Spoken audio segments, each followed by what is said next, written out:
काही दिवसांपूर्वी bird flu झालेली जी कोंबडी होती ती वाघाने खाल्ल्यामुळे महाराजबागमधील वाघाचा जो आहे तो मृत्यू झालेला होता। आज आपण सध्या आहोत महाराजबाग या ठिकाणी।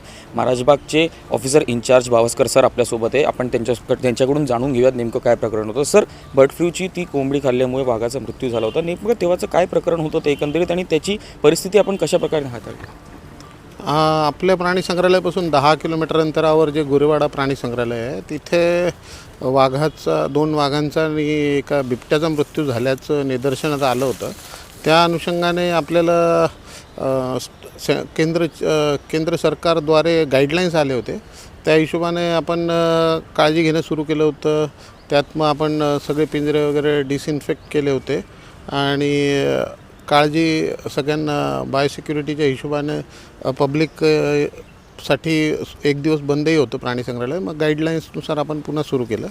त्या व्यतिरिक्त मग जो आपला स्टाफ होता त्यांना आपण पी किट वगैरे प्रोव्हाइड केले होते। मग त्या हिशोबाने काळजी घेण्यात येत होती।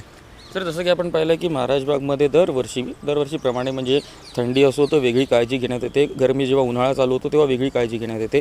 आता जसं की उन्हाळ्याला सुरुवात झाली आहे, गरमी वाढती आहे, कशा प्रकारची काळजी महाराजबागमध्ये एंडेंजर्ड जे आपले स्पीसीज आहेत किंवा जे आहेत त्यांच्यासाठी घेण्यात येते? जनरली जे आपले मोठे पिंजरे आहेत त्या सगळीकडे तर आपण प्लांटेशन वर्षानुवर्षापासून लावत आलेलो आहे। त्यामुळे आपण निसर्ग सदृश्य वातावरण निर्मिती तर केलेलीच आहे, परंतु तरीही जे पिंजरे छोटे आहेत आणि त्यात नैसर्गिक वातावरण निर्मितीत आपण कुठेतरी कमी पडतो आहे, त्या हिशोबाने आपण त्या पिंजऱ्यांमध्ये ओले गोणपाटं लावतो। त्याच्या व्यतिरिक्त मग तिथे आपण पाण्याचे फवारे मारतो। मग त्यांना खाण्यापिण्याकडे लक्ष देण्यात येते। तसेच त्यांच्यासाठी आपण कूलरची व्यवस्था करतो। आपण नागरिकांना काय आवाहन कराल, जसं की आपण एवढ्या प्रकारे एवढी मेहनत करताय, जसं की आपण सांगितलं की कूलर पण लावण्यात येतं आणि बाकी सगळी व्यवस्था जी ती प्राण्यांसाठी विशेषतः घेण्यात येते, नागपूरच्या नागरिकांसाठी काय आवाहन कराल? दुपारच्या वेळेस थोडंसं भर उन्हात निघणं त्यांनी टाळावं। त्याच हिशोबाने मग सकाळ ते संध्याकाळ त्यांनी कामं करून घ्यावी असं अपेक्षित आहे। नक्कीच, खूप खूप धन्यवाद। हे होते आपल्यासोबत भावस्कर सर।